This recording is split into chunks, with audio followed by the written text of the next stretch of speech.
Hello everyone, welcome to Ayur Core. आज हम लोग रस शास्त्र का एक बहुत ही इम्पॉर्टेंट टॉपिक कंप्लीट करने वाले हैं, दैट इज़ कल्पना निर्माण पार्ट 2। ठीक है, यहाँ से आपका एक लॉन्ग आंसर क्वेश्चन बनने के पूरे चांसेस होते हैं। 100% कन्फर्म्ड रहता है कि यहाँ से एक लॉन्ग आंसर क्वेश्चन बनेगा। कल्पना निर्माण 2 के अंडर हमारी अवलेह कल्पना, स्नेह कल्पना, संधान कल्पना और हमारी पथ्य कल्पना, ये 4 कल्पनाएं हैं। इन चारों में से एक लॉन्ग आंसर क्वेश्चन आपका बनेगा। और जनरली ना अवलेह कल्पना और स्नेह कल्पना के सिद्धि लक्षण पे भी क्वेश्चन बन जाता है, शॉर्ट आंसर क्वेश्चन। तो उन दोनों के श्लोक्स भी आपको याद करने हैं। तो इस लेक्चर में मैं जितने भी इंपॉर्टेंट पॉइंटर्स हैं वो कवर कराती हुई चलती हूँ। लेट्स स्टार्ट विद अवलेह कल्पना। अवलेह कल्पना की डेफिनेशन या निर्माण विधि अगर हम देखें, क्वाथादी नाम पुनः पाकात् घनत्वं सा रसक्रिया सो अवलेहश्च लेह स्यात् तन्मात्रा स्यात् पल ओन्मिता। बेसिकली क्या कहना चाह रहे हैं, क्वाथ आदि को पुनः पकाकर उसको घन बनाना।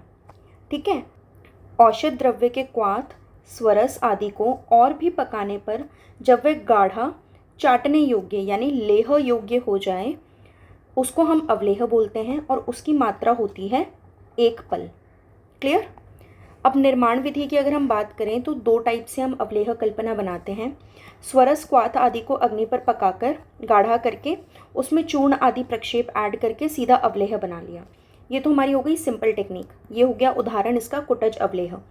द्वितीय प्रकार में क्या होता है कि हम स्वरस क्वाथ आदि में शर्करा, गुड़, मिश्री आदि मिलाकर चाशनी तैयार करते हैं। ठीक है, 2 तार की चाशनी बनाकर उसके बाद उसमें प्रक्षेप ऐड करके अवलेह जब बनाते हैं, दैट इज़ हमारी दूसरी टाइप की निर्माण विधि। देखो, एक है विदाउट चाशनी यानी विदाउट मधुर द्रव्य, ये है विद चाशनी, मतलब हमें इसमें शर्करा, मधु या मिश्री मिलाकर चाशनी बनाकर उसके बाद हमें अवलेह बनाना है। इसका एग्जाम्पल है आपका वासा अवलेह। ठीक है, जो च्यवनप्राश, ब्रह्म रसायन, कुष्मांड अवलेह जिसमें आपको फ्रूट्स का यूज़ करना होता है। ठीक है, तो उसके टाइम पे हम फल मज्जा जो भी उसके फ्रूट का पल्प होता है उसको गोघृत या तिल तेल में भर्जन करके, भर्जन यानी फ्राई करके, फिर हम क्वाथ आदि में शर्करा आदि की चाशनी बनाकर इस विधि से हम अवलेह प्रिपेयर करते हैं। क्लियर। अब इसके अगर प्रक्षेप मात्रा की बात करें, ये इंपॉर्टेंट है, MCQ में भी पूछा जाता है, वाइवा में भी पूछा जाता है। सिता चतुर्गुणा कार्या चूर्णाश्च द्विगुणो गुणः द्रवम चतुर्गुणम दद्यात् इति सर्वत्र निश्चयः। बेसिकली शर्करा जो है आपको 4 गुना डालनी है, द्रव आपको 4 टाइम्स, गुड़ 2 टाइम्स, और जब चूर्ण अगर आपको ऐड करना है तो जब अवलेह का पाक कंप्लीट हो जाए ना, तब आपको उसको अग्नि से उतार कर फिर उसके अंदर चूर्ण ऐड करना चाहिए। और शहद अगर मिलाना है तो अवलेह जब ठंडा हो जाए उसके बाद आपको शहद ऐड करना चाहिए। बेसिकली जब आप अवलेह बना रहे हो ना, तो अवलेह बनाने के लिए आपको 4 चीज़ों की ज़रूरत होती है। ठीक है, सबसे पहला आपका है द्रव द्रव्य। द्रव द्रव्य आपका कौन सा होगा, जो भी आप क्वाथ, ठीक है, क्वाथ ले रहे हो, स्वरस ले रहे हो, जिसको भी आप गाढ़ा कर रहे हो, दैट इज़ आपका द्रव द्रव्य। दूसरा होगा आपका मधुर द्रव्य। मधुर द्रव्य कौन सा, जिससे आप चाशनी बनाओगे। ठीक है, चाहे वो गुड़ हो सकता है, चाहे वो शर्करा हो सकता है, चाहे वो मिश्री हो सकती है। तीसरा आपका होगा औषध द्रव्य। ठीक है, औषध द्रव्य में आप क्या ऐड करोगे, जो भी आपके रिक्वायर्ड इंग्रेडिएंट्स हैं। फॉर एग्जाम्पल च्यवनप्राश में आपका आंवला। ठीक है, फोर्थ होगा आपका प्रक्षेप द्रव्य। ये 4 चीज़ें आपको रिक्वायर्ड होती हैं फॉर प्रिपरेशन ऑफ अवलेह।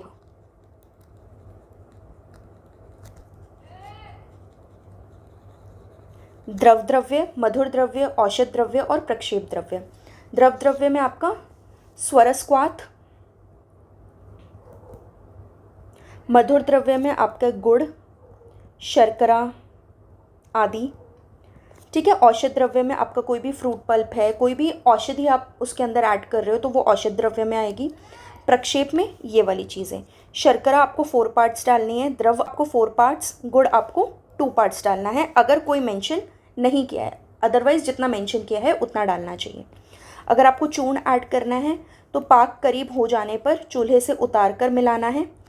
उसमें द्रवांश उतना रहे जितने में चूर्ण पूरा मिल जाए। जैसे अगर आपको कम क्वांटिटी में चूर्ण ऐड करना है तो आप थोड़ा सा ठंडा होने के बाद डालोगे, इन केस अगर आपको ज़्यादा क्वांटिटी में चूर्ण ऐड करना है तो आप क्या करोगे, जब अग्नि पे पक रहा है और उसके अंदर जो लिक्विड कंटेंट है उतना सफिशिएंट हो कि चूर्ण उसके अंदर मिक्स हो जाए। क्लियर। और शहद आपको ठंडा होने पर मिलाना चाहिए। अब अवलेह की परीक्षा जो है ना, इस पर आपका शॉर्ट आंसर क्वेश्चन बन जाता है। तो ये आपको श्लोक भी याद होना चाहिए और इसके पूरे लक्षण भी याद होने चाहिए। सुपक्वे तंतुमत्वम स्याद अवलेहो अप्सु मज्जति खरत्वम पीड़िते मुद्रा गंध वर्ण रसोद्भवः। क्या बोलना चाह रहे हैं? सुपक्वे यानी जो अच्छे से पका हुआ अवलेह है, दैट इज तंतुमत्वम। तंतुमत्वम क्या है? अवलेह को अगर दरवी, दरवी यानी कड़छी जो होती है, उससे जब उठाओगे तो वो तार बंधकर उठेगा। क्लियर। अपसु मज्जति, अपसु मज्जति, अपसु यानी वाटर, मज्जति यानी डूबेगा। तो जल में डालने पर डूबकर एक स्थान पर बैठ जाता है, उसके अंदर फैलता नहीं है। खरत्वम, जब आप फिंगर्स के बीच में उसको प्रेस करोगे ना तो आपको खर स्पर्श मिलेगा। कुछ इसमें श्लक्षणत्व भी बोलते हैं, कुछ इसमें खरत्व भी बोलते हैं। अंगुली मुद्रा यानी जब आप अवलेह को फिंगर्स के बीच में डालोगे तो उसके फिंगरप्रिंट्स जो है ना वो अवलेह पर आ जाएंगे या फिंगरप्रिंट्स के बीच में वो चला जाएगा। गंध वर्ण रसोद्भवः, जो भी आपने इंग्रेडिएंट्स यूज़ किए हैं उसकी स्मेल, वर्ण और रस की उत्पत्ति होगी। क्लियर। मात्रा जैसे श्लोक में बताया गया, एक पल, यादव जी ने एक कर्ष बताया है। अनुपान इसका दुग्ध, इक्षुरस, यूष, पंचमूल क्वाथ, वासा क्वाथ। ठीक है। अब उदाहरण में वासा अवलेह, कुष्मांड अवलेह, च्यवनप्राश अवलेह, ये आपके इसके एग्जाम्पल्स हो जाएंगे। देखो वासा अवलेह के इंग्रेडिएंट्स क्या हैं? वासा का स्वरस लेना है, ठीक है, शर्करा, गोघृत, पिपली और मधु इस रिक्वायर्ड क्वांटिटी में। जो ऊपर हमने मेथड बताया, वासा अवलेह आपकी चाशनी बनाकर बनता है, तो चाशनी वाला मेथड यूज़ करके आपको इसको प्रिपेयर करना चाहिए। वासा जहाँ पर भी आता है ना, ये आपके डीजे के लिए भी इम्पॉर्टेंट है।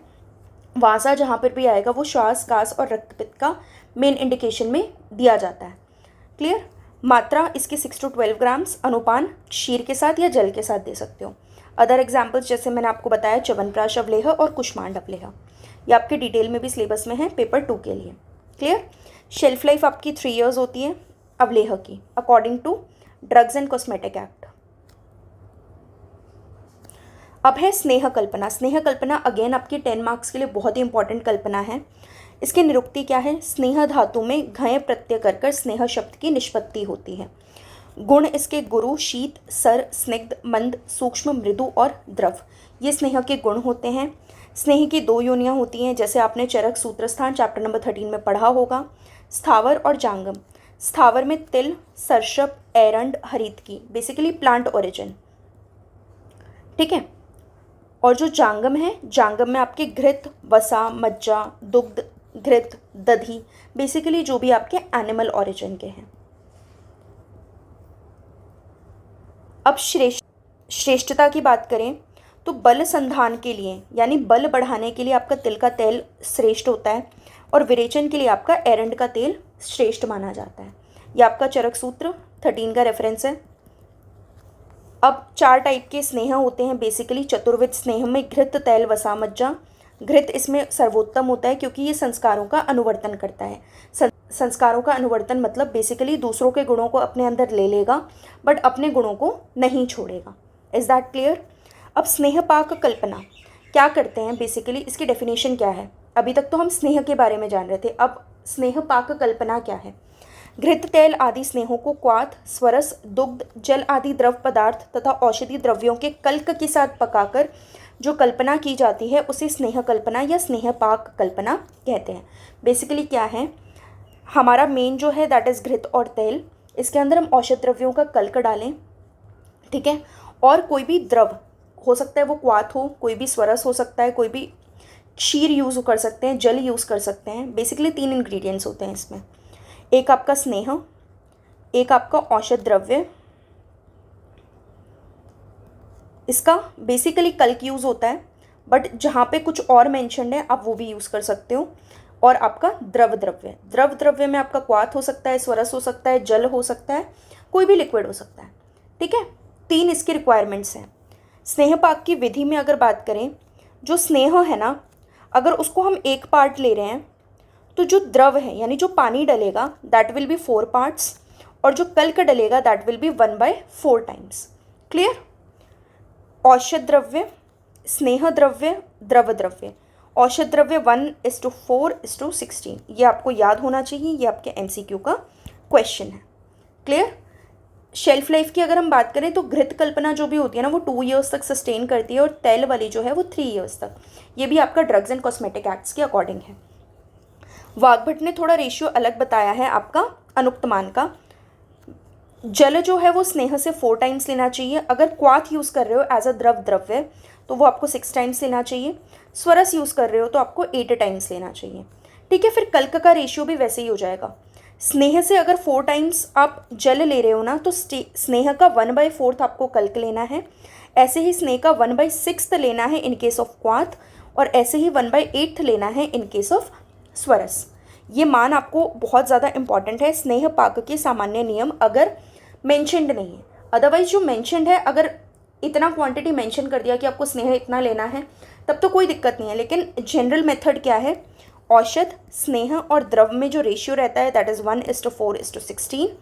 यानी स्नेह द्रव्य का 1/4 आपका औषध द्रव्य होता है और 4 टाइम्स आपका द्रव द्रव्य होता है।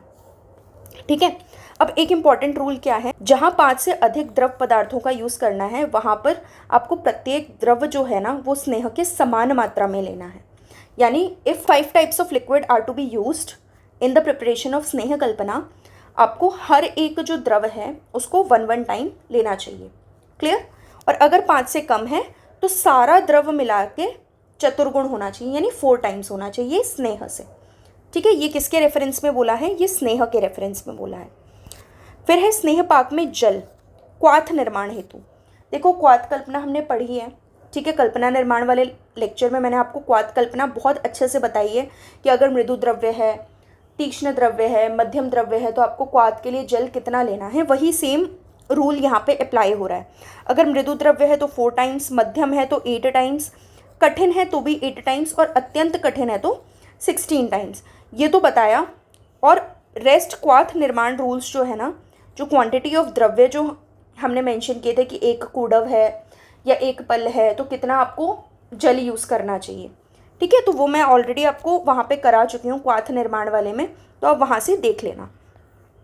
अब कल्क से स्नेहपाक, क्वाथ से स्नेहपाक और कल्कहीन स्नेहपाक, ये 3 अलग अलग विधि हैं।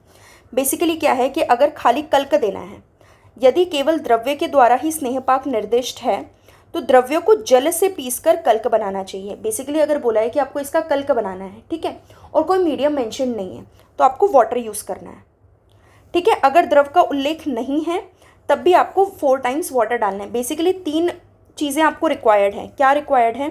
स्नेह, औषध द्रव्य और द्रव द्रव्य। ठीक है, कल्क वाला जो स्नेहपान है, सपोज करो कल्क आपको बता दिया कि इसका कल्क बनाना है, स्नेह आपको बता दिया कि घृत तैल यूज़ करना है, द्रव का मेंशन नहीं है तो भी आप उसमें 4 टाइम्स जल ऐड करोगे। ठीक है, क्वाथ से स्नेहपाक में क्या करेंगे, क्वाथ द्रव्यों को जल के साथ पीसकर स्नेह से चतुर्थांश मात्रा में कल्क बनाकर स्नेह में डाला जाता है। बेसिकली अगर क्वाथ का निर्देश दिया है तो आपका जो भी क्वाथ द्रव्य है उसको पीसोगे, ठीक है, फिर उसका कल्क बनाओगे। उसका कल्क बनाने के लिए आपको क्या करना है, उसको जल के साथ लिक्विफाई करना है और 1/4 डालना है। कोई रॉकेट साइंस नहीं है। 3 चीज़ें आपको याद रखनी है। स्नेह से औषध द्रव्य 1/4 होगा और द्रव द्रव्य 4 टाइम्स होगा। ये चीज़ याद रहेगी। तो चाहे क्वाथ है, क्वाथ से भी आपको अल्टीमेटली कल्क ही बनाना है और इतनी क्वांटिटी में डालना है। कल्क से अगर आपको द्रव नहीं मेंशन है तो भी अल्टीमेटली आपको 4 टाइम्स द्रव डालना ही है। अगर कल्क नहीं है तो वहाँ पे सिर्फ हम द्रव का यूज़ करते हैं। ठीक है, अब 2 चीज़ और होती है कि किसी किसी में पुष्प का यूज़ होता है, किसी किसी में शीर का यूज़ होता है।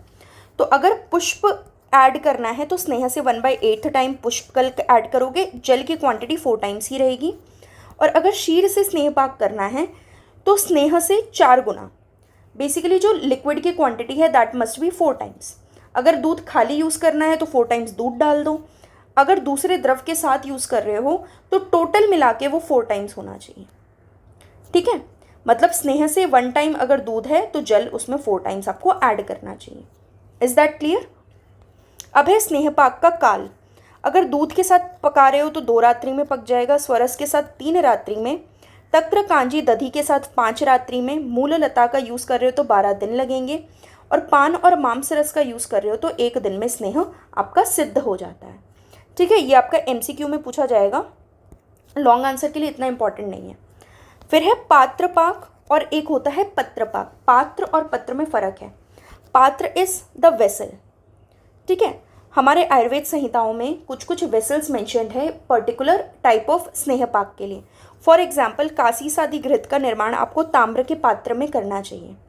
ठीक है, ऐसे ही पत्रकल्क, गंधपाक और पत्रपाक। पत्रपाक बेसिकली क्या है कि आपका स्नेह पाक जब कंप्लीट हो जाए, ठीक है, तैलपाक हो जाने पर छानने के बाद उष्ण अवस्था यानी हल्के गुनगुने अवस्था में ही कस्तूरी आदि गंध द्रव्य, बेसिकली जो जो फ्रेग्रेंस वाले द्रव्य होते हैं ना, वो हम डायरेक्टली ऐड नहीं कर सकते, बिकॉज उसके अंदर वॉलेटाइल लिक्विड्स होते हैं जो ज़्यादा पकाने पर उड़ जाएंगे। इसीलिए आपको जो भी वॉलेटाइल वाले सब्सटेंसेस है ना, वो लास्ट में ऐड करने चाहिए हल्के गर्म चीज़ों में, ताकि उसका एसेंस उसमें बना रहे, फ्रेग्रेंस उसमें बनी रहे। इसको बोलते हैं हम पत्रपाक विधि। ठीक है, कस्तूरी आदि गंध द्रव्यों को पीसकर गंध वृद्धि यानी स्मेल को एनहांस करने के लिए हम डालते हैं, दैट इज आपका पत्रकल्क। फॉर एग्जाम्पल विष्णु तेल, महासुगंधित तेल, लक्ष्मी विलास तेल, ये इसके एग्जाम्पल्स हैं। अब ये वाला जो स्नेह सिद्धि लक्षण का जो श्लोक है, बहुत ज़्यादा इंपॉर्टेंट श्लोक है, ये आपका 5 मार्क्स में शॉर्ट आंसर क्वेश्चन में पूछा जा सकता है। ठीक है, वर्तिवत स्नेह कल्कः स्याद यदांगुल्या विमर्दितः शब्दहीनो अग्निक्षिप्तः स्नेह सिद्धो भवेत तदा यथा फेनोद्गमस्तैले फेन शांतिश्च सर्पिषि गंधवर्ण रसोत्पत्ति स्नेह सिद्धि तदा भवेत। ये श्लोक आपको लर्न करना है। ठीक है, इसका मीनिंग क्या है, बेसिकली क्या है कि देखो, वर्तिवत स्नेह कल्कः स्याद यद अंगुलिया विमर्दितः। बेसिकली अंगुली से जब आप मर्दन करोगे ना, तो जो कल्क है उसकी वर्ती बन जाएगी, वर्ती यानी बत्ती टाइप बन जाएगी। शब्दहीनो अग्निक्षिप्तः, यानी जब आप उसका जो कल्क है वो अग्नि पर डालोगे, ठीक है, तो उसमें से चट चट की आवाज़ नहीं आएगी, वो शब्दहीन रहेगा।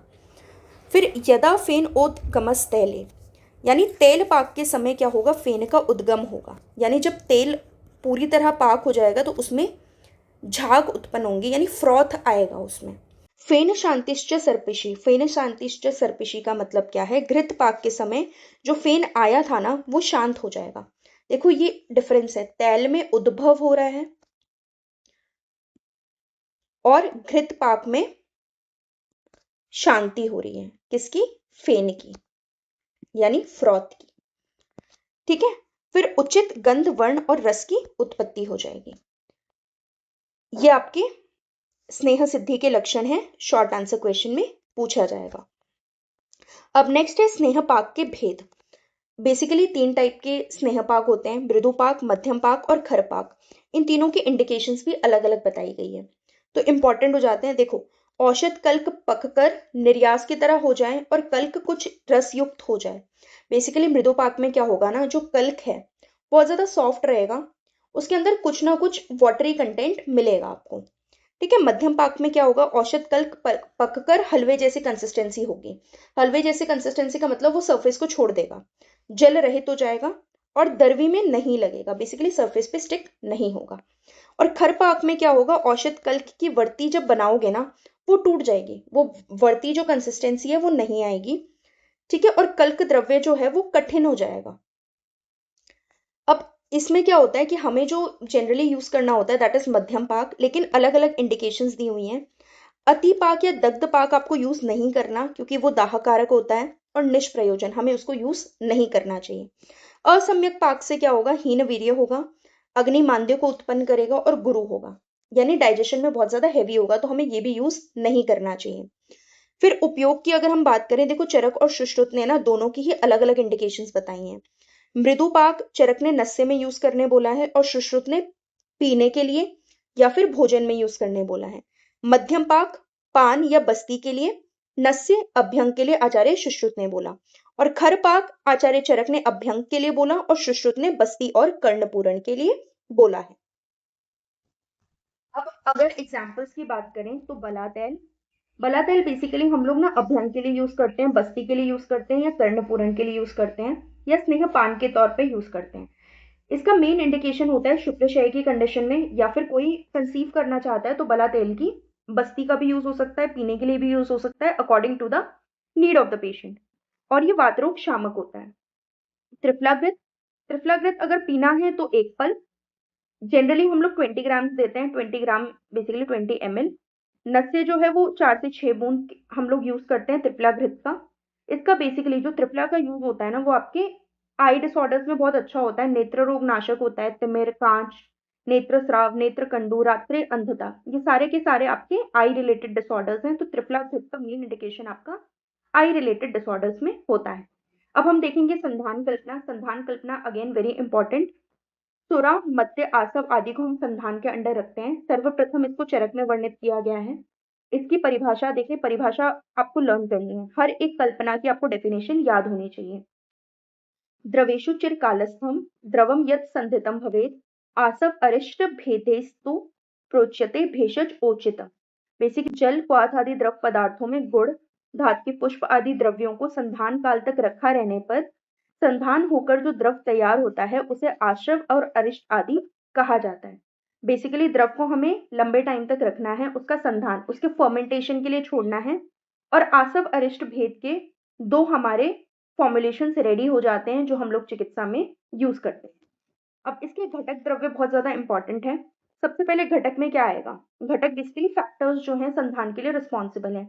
वानस्पतिक द्रव्य, वानस्पतिक द्रव्य आपके नए होने चाहिए और उसका यकृत चूर्ण आपको यूज करना चाहिए। यहाँ पे एक एक्सेप्शन है कि ब्राह्मी, शंखपुष्पी, मंडूकपर्णी, तालीस पत्र, तेज पत्र, धातकी पुष्प, इनको ना चूर्ण नहीं बनाना है, इसको डायरेक्टली धूप में सुखाकर संधान पात्र में डालना चाहिए। क्वाथ निर्माण, जो हमने क्वाथ निर्माण विधि क्वाथ कल्पना में पढ़ी है, सेम। द्रव को यकृत करना है, 4 गुना जल में मंद अग्नि पर 1/4 शेष रहने तक पकाना है। क्वाथ के लिए जल जो होता है वो आपको स्वच्छ जल का यूज करना है। संधान पात्र आपका जनरली जो होता है ना, सागवान काष्ठ पात्र, सागवान एक टाइप की लकड़ी होती है, ठीक है, तो वो बेस्ट होता है। अदरवाइज आप मिट्टी के पात्र और स्टेनलेस स्टील भी यूज कर सकते हो, बट मिट्टी का पात्र फर्मेंटेशन की वजह से जो CO2 के बबल्स निकलते हैं उसकी वजह से टूट सकता है, और स्टील वाला इतना एफिशिएंट नहीं होता। आपको सागवान का काष्ठ पात्र जनरली यूज करना चाहिए, इसमें फर्मेंटेशन बहुत इफेक्टिव होती है। एक वेसल यूज कर रहे हो ना, तो आपको एक टाइप का आसव या अरिष्ट उसमें बनाना चाहिए। अगर सपोज करो एक में आप अशोकारिष्ट बना दिया, उसके बाद आप दोबारा उसके अंदर कोई और फॉर्मुलेशन दशमूलारिष्ट बना रहे हो, तो वो खराब हो जाएगा, ठीक है। अब संधान योग्य स्थान क्या है? बेसिकली आपको टेम्परेचर 30 to 35 डिग्री सेल्सियस देना है, और इसको ना हमें निर्वात स्थान, बेसिकली जहाँ पे एयर इतनी ना आए वहां पे रखना चाहिए। फिर संधान हेतु वातावरण क्या है? टेम्परेचर 30 to 35 डिग्री सेल्सियस होना चाहिए। ऋतु वसंत और शरद, बेसिकली 20 to 25 डेज में संधान हो जाता है। क्वाथ द्रव्यों में मधुर आदि द्रव्य कौन कौन से आप यूज कर सकते हो? गुड़, शर्करा, मधु आदि उत्तम गुण वाले होने चाहिए। सुगंधित द्रव्य, जब संधान पात्र में सुन सुन की आवाज बंद हो जाए, बेसिकली सुन सुन की आवाज बंद यानी फर्मेंटेशन कंप्लीट हो जाए, तो आपको सुगंधित द्रव्यों को कूटकर उसमें डालना चाहिए, ठीक है। 3 से 4 दिन बाद छानकर आसव या अरिष्ट की पैकिंग करो। संधान काल क्या है? मिनिमम 30 डेज लगते हैं, बाकी ऋतु अनुसार चेंज होता रहता है। जैसे सर्दियों में फर्मेंटेशन स्लो होता है, गर्मियों में फर्मेंटेशन फास्ट होता है। खनिज द्रव्यों का मिश्रण एवं सुरा मापन, बेसिकली अल्कोहल कंटेंट का मेजर बहुत ज्यादा इंपॉर्टेंट होता है, ठीक है। आसव वरिष्ठ में जहां पर भस्म द्रव्य डालने हैं, ठीक है, तो संधान के समाप्त होने के बाद आपको वारितर भस्म डालनी चाहिए। वारितर भस्म जो आपके पानी में फ्लोट करे, क्लियर। वारितर एक भस्म परीक्षा होती है, अगर आपने पढ़ी है भस्म परीक्षा तो आपको पता होगा कि वारितर भस्म किसे कहते हैं, ठीक है। आसव अरिष्ट में अल्कोहल का कंटेंट जनरली 5 to 15% होना चाहिए। ड्रग एंड कॉस्मेटिक एक्ट के अकॉर्डिंग 12% वॉल्यूम बाय वॉल्यूम जो है वो स्टैंडर्ड रेफरेंस हो। इसके दो एक्सेप्शंस हैं, एक आपका मृत संजीवनी सुरा है जिसमें 16% वॉल्यूम बाय वॉल्यूम होता है। एक आपका महाद्राक्षासव है जिसमें 16% volume by volume alcohol content होता है, जो सेल्फ जनरेटेड होता है। रेस्ट ऑल कंडीशंस में 12% वॉल्यूम बाय वॉल्यूम। ये एक्सेप्शंस आपके MCQ का क्वेश्चन। अब जो नेक्स्ट है संधान परीक्षण। अब हमें कैसे पता चलेगा कि फर्मेंटेशन कंप्लीट हो गया है? तो बेसिकली आपको क्या करना है, संधान पात्र में द्रव्यों को डाला, मुख बंद करके निर्वात स्थान पे आप रखो। 7 दिन बाद किण्वीकरण प्रक्रिया आरंभ हो जाती है, बेसिकली फर्मेंटेशन स्टार्ट हो जाती है। तो जब प्रक्रिया चल रही है या प्रक्रिया बंद हो जाए, उसके बीच में क्या डिफरेंस है? तो ऑनगोइंग में क्या होगा कि सुन के आवाज आएगी, CO2 कंटिन्यूअसली बनेगा। तो अगर आप वहां पे फ्लेम लेके जाओगे तो वो बुझ जाएगी due to formation of CO2। But जब प्रक्रिया बंद हो जाएगी तो सुन की आवाज भी बंद हो जाएगी। फ्लेम जो टेस्ट है वो फ्लेम जलता रहेगा और O2 का प्रोडक्शन होगा। ठीक है, तो ये आपके स्टेजेस हैं। फर्मेंटेशन कंप्लीट होने पे आपको ये कंडीशन मिलेगी। अगर फर्मेंटेशन प्रोसेस ऑन गोइंग है तो आपको ये कंडीशन मिलेगी। ठीक है, फर्मेंटेशन को चेक करने के लिए बेसिकली सिद्धि लक्षण क्या है? एक तो आपका फ्लेम टेस्ट जैसा मैंने आपको ऊपर बताया, दूसरा होता है आपका lime water test. Lime water test हमने बचपन में भी पढ़ा हुआ है 11th-12th क्लास में। क्या होता है? बेसिकली संधान प्रक्रिया में आपका CO2 बनता है। तो CO2 अगर बन रहा है तो मतलब प्रोसेस ऑनगोइंग है, अभी कंप्लीट नहीं हुआ है। तो आपको क्या करना है, जो भी संधान पात्र है ना, उसमें आप लोग एक नली को कनेक्ट करते हो। ठीक है, नली का जो दूसरा हिस्सा होता है वो चूर्णोदक में होता है। चूर्णोदक इज आपका लाइम वाटर। ठीक है, लाइम वाटर में जब आपका CO2 पास होगा तो लाइम वाटर क्या होता है? मिल्की टर्न होता है। तो अगर लाइम वाटर मिल्की है तो फर्मेंटेशन आपकी ऑन गोइंग है। अगर लाइम वाटर मिल्की नहीं होता है यानी आपका फर्मेंटेशन प्रोसेस कंप्लीट हो चुका है। ठीक है, बच्चे यहाँ मिस्टेक कर देते हैं कि लाइम वाटर मिल्की मतलब फर्मेंटेशन कंप्लीट। ऐसा नहीं है, लाइम वाटर मिल्की मतलब फर्मेंटेशन अभी भी ऑन गोइंग है। ठीक है, अब आसव और अरिष्ट में मेन डिफरेंस क्या है? देखो, आसव जो है ना वो अपक्व जल एवं औषध से बनाया जाता है। अपक्व जल बेसिकली जिसमें हमने जल को पकाया नहीं है, क्वाथ निर्माण नहीं किया। अरिष्ट पक्व जल एवं औषध से बनाया जाता है। चरक और सुश्रुत ने कोई भेद नहीं बताया है, ये अकॉर्डिंग टू शारंगधर है। ठीक है, आसव क्या है? किसी संधान पात्र में जल, स्वरस, हिम में गुड़, शर्करा, मधु एवं सुगंधित प्रक्षेप द्रव्यों को चूर्ण, धातु, पुष्प, किण्व आदि निर्धारित मात्रा में मिश्रित कर 15 से 30 दिनों तक संधान हेतु निश्चित स्थान पर रखा जाता है। इस प्रकार जो मद्य तैयार होता है उसे आसव कहते हैं। इसे अपक्व जल से निर्मित किया जाता है और अरिश में आपको पक्व जल यूज करना होता है। बेसिकली ये आपका डिफरेंस। मात्रा इसकी हम एक पल यूज करते हैं। शेल्फ लाइफ इसकी 10 ईयर्स होती है। शास्त्रों में इसको बताया गया है कि जितना पुराना आसव अरिष्ट उतना ज्यादा उसकी therapeutic efficacy. But according to drug and cosmetic act shelf life इसकी 10 ईयर्स मानी जाती है। एक्सेप्शंस में आपके साथ डिस्कस कर चुकी हूँ। जो कपूर आसव, अहिफेन आसव और मृगमद आसव है ये आपका 15 ml के पैकेजिंग में आता है। ठीक है, और मृत संजीवनी सुरा आपकी 30 ml की पैकेजिंग में होता है। महाद्राक्षासव आपका 120 ml की पैकेजिंग में होता है। ये आपका MCQ का क्वेश्चन है। बाकी सबकी पैकेजिंग जो है वो स्टैंडर्ड यूज होती है, बट ये वाली जो है ना इनकी पैकेजिंग स्टैंडर्ड यूज नहीं होती। 30 ml, 120 ml और 15 ml। कपूर आसव, अहिफेन आसव और मृगमद आसव में जो बेस होता है ना वो अल्कोहल का होता है, इसीलिए इसकी पैकेजिंग जो होती है ना वो 15 ml तक ही रखी जाती है क्योंकि ओवर यूज बचाने के लिए। और जो मृत संजीवनी सुरा है उसका अल्कोहल कंटेंट ज्यादा है इसलिए उसकी 30 ml की पैकेजिंग होती है और महाद्राक्षासव की 120 ml की पैकेजिंग होती है। ठीक है, अब हम देखेंगे पथ्य कल्पना। पथ्य कल्पना एक बड़ा टॉपिक है और यहां से चांसेस होते हैं कि शॉर्ट आंसर क्वेश्चन बन जाए। ठीक है, तो पथ्य कल्पना क्या है? बेसिकली पथ्य क्या होता है? पथ्यम पथ्यो अनपेतम यद्य च उक्तम मनस प्रियम यत च अप्रियम अपथ्यम च नियतम तन्न लक्ष्येत। पथ्य कल्पना वो कल्पना होती है जो आपकी बॉडी के लिए भी हितकर है और आपके मन को भी प्रिय हो। ठीक है ना, बेसिकली आपके चैनल्स को ब्लॉक ना करे और आपको खाने में भी अच्छा लगे। ठीक है, जो प्रिय नहीं है वो अपथ्य है। ये क्या करती है? तुष्टि, पुष्टि, धृति, बुद्धि, उत्साह, पौरुष, बल, स्वर, ओज, तेज, जीवन, प्रतिभा और प्रभा इनका वृद्धि करती है, इनका वर्धन करती है। ठीक है, सुश्रुत के अकॉर्डिंग 4 टाइप की प्रिपरेशन होती है पथ्य कल्पना में। मंड, पेया, यवागु और विलेपी। ठीक है ना, मंड में क्या करते हैं? हम सिर्फ लिक्विड पार्ट को कंज्यूम करते हैं, बॉइल्ड राइस को छोड़ देते हैं। पेया में equal amount of solid rice होता है और लिक्विड पोर्शन होता है, यानी लिक्विड भी इक्वल रहेगा और सॉलिड भी इक्वल रहेगा। यवागु में मोर सॉलिड लेस लिक्विड और विलेपी में only solid rice part is taken. ठीक है, तो सुश्रुत की 4 मेजर प्रिपरेशंस क्या हुई? मंड, पेया, यवागु और विलेपी। मंड में सिर्फ लिक्विड, पेया में इक्वल सॉलिड इक्वल लिक्विड, यवागु में मोर सॉलिड लेस लिक्विड, विलेपी में ओनली सॉलिड। अब मंड कल्पना क्या है? नीरे चतुर्दश गुणे सिद्धो मंडस्त्वक सिक्तितम शुंठी सैंधव संयुक्तम पाचनो दीपनम परह। बेसिकली क्या है? चतुर्दश गुणा, इसमें आपको सॉलिड और लिक्विड का जो कंटेंट है ना वो याद करना है।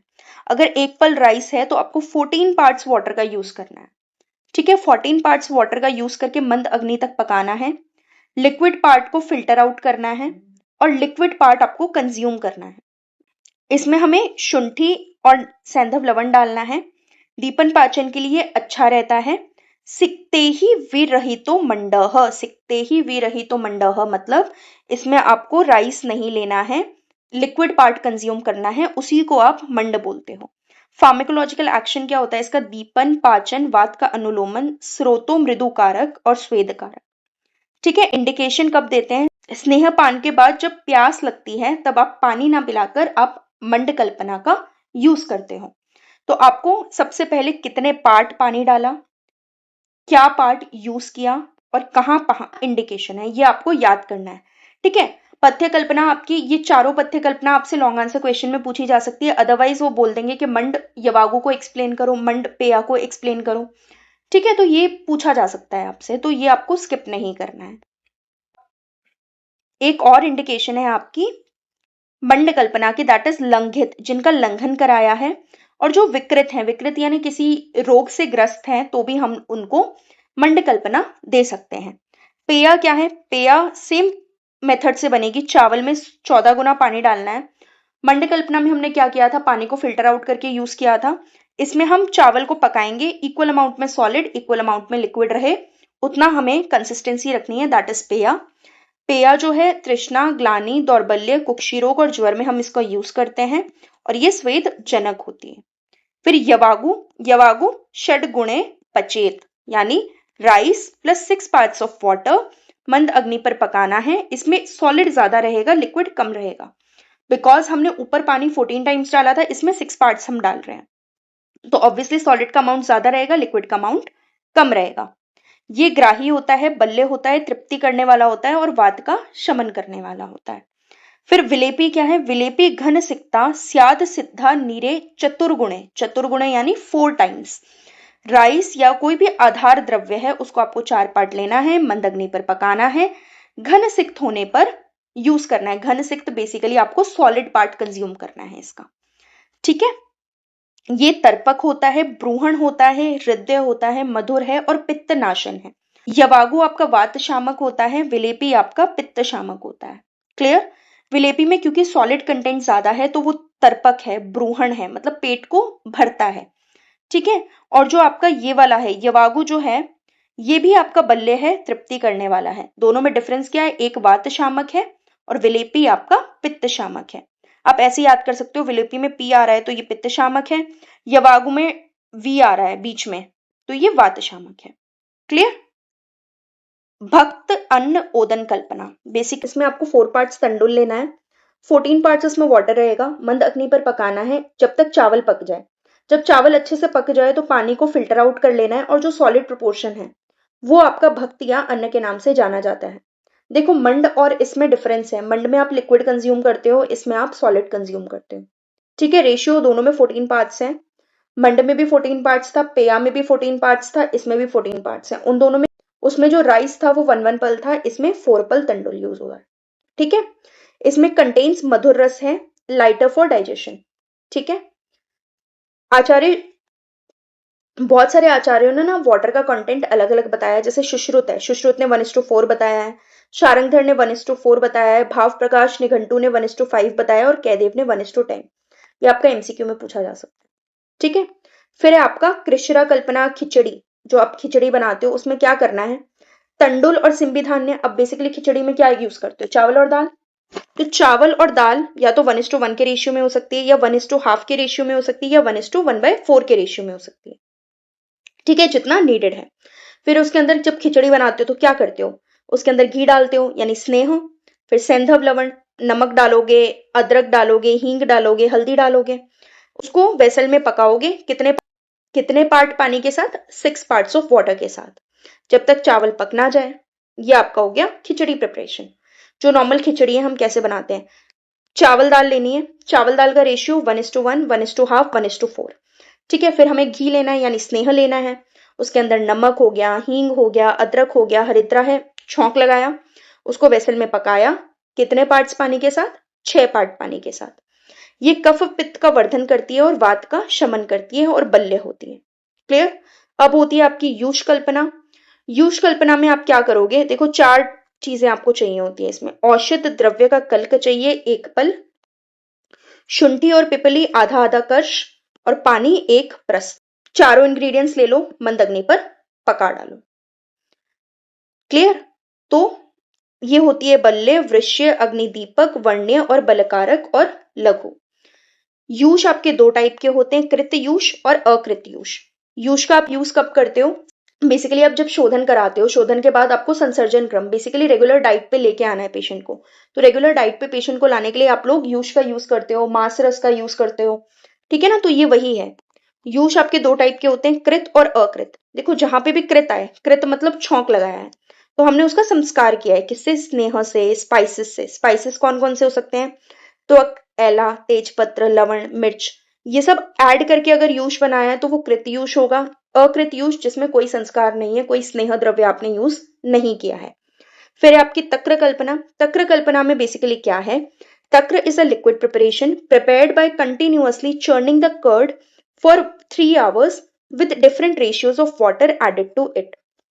बेसिकली क्या है? आप जब कर्ड को बहुत ज्यादा चर्न करके अप्रोक्सीमेटली 3 आवर्स, आपको 1 पहर यानी 3 घंटे आपको चर्न करके डिफरेंट रेशियोज ऑफ वाटर। ठीक है? सिनोनिम्स इसको दंड आहत बोलते हैं, कला, कालशेय, गोरस, विलोडित। ये 4 इसके सिनोनिम्स हैं। टाइप्स क्या हैं? रूक्ष, अर्ध स्नेह युक्त और पूर्ण स्नेह युक्त। ठीक है? तो रूक्ष यानी उसके अंदर मक्खन नहीं बचा है, अर्ध स्नेह युक्त यानी आधा मक्खन बचा है, और पूर्ण स्नेह युक्त यानी फुल बटर लेफ्ट। अब अगर बटर नहीं बचा है तो कफ शामक है, आधा बचा है तो पित्त शामक है, और पूरा बटर बचा है तो वात शामक, बेसिकली स्निग्ध गुण की वजह से। ठीक है? जो आपका उत्तम होता है वो पूर्ण स्नेह युक्त होता है, और जो अधम दैट इज रूक्ष स्नेह युक्त। अर्ध स्नेह युक्त आपका मीडियम क्वालिटी का होता है। आचार्य भाव मिश्र ने 5 टाइप्स के बताए हैं, तक्र कल्पना, और कैदेव निकंटू ने 10 टाइप की बताई है। तक्र का जो रस होता है वो कषाय अम्ल मधुर होता है, अनुरस इसका कषाय होता है, वीर्य इसका उष्ण होता है, विपाक ये मधुर विपाकी होता है। ठीक है? गुण में ये ग्राही, लघु और रुक्ष होता है, अग्नि का दीपन करता है, वीर्यवर्धन, मेधावर्धक और वातनाशक। इंडिकेशंस आप इसको देखो, ठंड में दे सकते हो, शीतकाल में अग्निमांद्य। बच्चों को कंफ्यूजन रहती है कि गर्म में छाछ पीना चाहिए, गर्मी में छाछ नहीं पीनी चाहिए, ठंडी में आप पी सकते हो। शीतकाल अग्निमांद्य, विषम अग्नि, कफ रोग, स्रोतोरोध, कोष्ठगत वात, गर्विश, गुल्म, अर्श, ग्रहणी, शोफ, अतिसार, पांडु, विषम ज्वर और मूत्रकृच। बेसिकली कफज विकार में दे सकते हो। जहां पे स्रोतस का रोध है वहां पे आप कर्ड का यूज नहीं कर सकते, आप तक्र का यूज कर सकते हो। कोष्ठगत वात के टाइम पे आप यूज कर सकते हो, गर्विश के टाइम पे यूज कर सकते हो, विषम जर, मूत्रकृच, इन सब में आप इसका यूज कर सकते हो। कॉन्ट्रा इंडिकेशंस क्या है? कि आपको इसको गर्मी में और शरद ऋतु में नहीं देना है, क्योंकि ये पित्त का प्रकोप कराता है। ठीक है? ये पित्त को बढ़ा देता है। ठीक है? शत, व्रण, कर्ष, दाह, भ्रम, शोष, मूर्छा, रक्तपित्त, बेसिकली पित्तज विकारों में इसको नहीं देना। फिर होती है आपकी खड्ड कल्पना। खड्ड कल्पना 2 टाइप की होती है, अतक्र शमी धान्य और सतक्र शाक। 2 इंग्रेडिएंट्स हैं, एक होता है शमी धान्य, एक होता है शाक। सतक्र शमी धान्य में क्या करना है? 1 पार्ट तक्र लेने हैं। देखो सतक्र मतलब 1 पार्ट तक्र, 1/16 टाइम्स शमी धान्य, मंद अग्नि पर पाक कराकर 1/4 रिड्यूस करके उसके अंदर जीरा, मरीच चूर्ण, सॉल्ट, ये सब डाल के आप यूज करो। सतक्र शाक में क्या होता है? वही 1 पार्ट तक्र, यहाँ पे 1/16 पार्ट क्या होगा? 1/16 पार्ट ये जो शाक है ना, शाक को आपको तक्र में पहले बनाना है, उसके बाद आपको यूज करना है। 1/16 पार्ट ऑफ योग प्रिपेयर्ड विद तक्र, जैसे चंगेरी, मरीच, अजाजी, चित्रक। ठीक है? इसको हाफ या 1/4 रिड्यूस करके सॉल्ट और अदर स्पाइसेस ऐड करो। सतक्र शमी धान्य में क्या करना है? तक्र लेना है, उसके अंदर आपको शमी धान्य डालना है।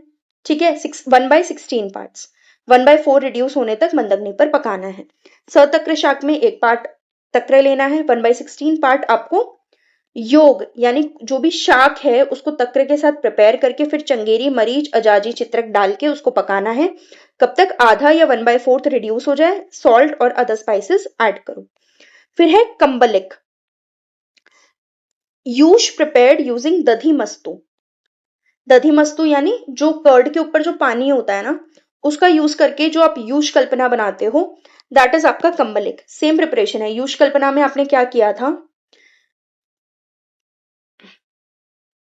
यूश कल्पना में आपने क्या किया था? औषध द्रव्य का कल्क लिया था, शुंठी पिपली, पानी डाला, मंद अग्नि पर पका दिया। रेशियो क्या था? 48 ग्राम्स आपका औषध द्रव्य था, पानी आपका 1 प्रस्थ। 1 प्रस्थ कितना होता है आप मुझे कमेंट सेक्शन में बताओगे। ठीक है, सेम आपकी कंबलिक प्रिपरेशन होती है। इसमें क्या करना है, एक पार्ट आपको अम्ल दधी मस्तू लेना है। अम्ल दधी मस्तू यानी वही सुपरनेटेंट लिक्विड जो होता है कर्ड के ऊपर। 1/8 इसमें मुद्ग माश डालनी है। मुद्ग यानी मूंग की दाल, माश यानी उड़द की दाल। ठीक है, उसका यूश बनाना है। फिर घी, लवण, स्पाइसेस आप ऐड कर सकते हो। प्रॉपर्टीज ऑफ खड कंबलिक क्या है? ये अग्निदीपन करता है, पाचक करता है, रुचिकर है, संग्राही है और कफवात का शामक है। फिर एक होता है राग प्रिपरेशन, एक होता है सडफ प्रिपरेशन। राग प्रिपरेशन में क्या है? प्रिपरेशन यूजिंग जूसेस ऑफ वृक्ष आम्ल, पारुषक, जम्बो with required quantity of mustard, sugar, salt added to it. जो भी आप प्रिपरेशंस, अभी हमने क्या क्या मीडिया देखा? पहले पानी देखा, उसके बाद हमने तक्र देखा, अभी हमने दधी मस्तू देखा। ऐसे ही राग प्रिपरेशन में आप क्या करोगे? जूस, फ्रूट जूसेस यूज करोगे, जैसे वृक्ष आम्ल हो गया, पारुषक हो गया, जम्बो हो गया। ठीक है, इससे जो प्रिपरेशन बनती है उसको राग कल्पना बोलते हैं। साडव में एनी स्वीट और citrus fruit juices with little quantity of salt. Basically यहाँ पे required quantity of mustard, sugar, salt है। साडव में आप, शाडव कल्पना में आपकी लिटिल क्वांटिटी ऑफ सॉल्ट है। इसमें सिट्रस फ्रूट जूसेस का आप यूज कर सकते हो with little quantity of salt. तो ये हमारी पथ्य कल्पना भी कंप्लीट होती है। आज हमने बहुत सारी कल्पनाएं डिस्कस की, अवलेह कल्पना, स्नेह कल्पना, संधान कल्पना। उसके बाद हमने पथ्य कल्पना के अंदर मंड कल्पना, पेया कल्पना, यूश, ठीक है, उसके बाद हमने खडिक, कृष्णा कल्पना, बहुत सारी कल्पनाएं जो आपके सिलेबस में थी वो सारी डिस्कस कर ली हैं। इस लेक्चर के नोट्स का लिंक मैं आपको कमेंट सेक्शन में दे दूंगी। ठीक है, अगर आपको ये लेक्चर्स पसंद आ रहे हैं तो please like, share and comment and subscribe to my channel. Thank you for watching.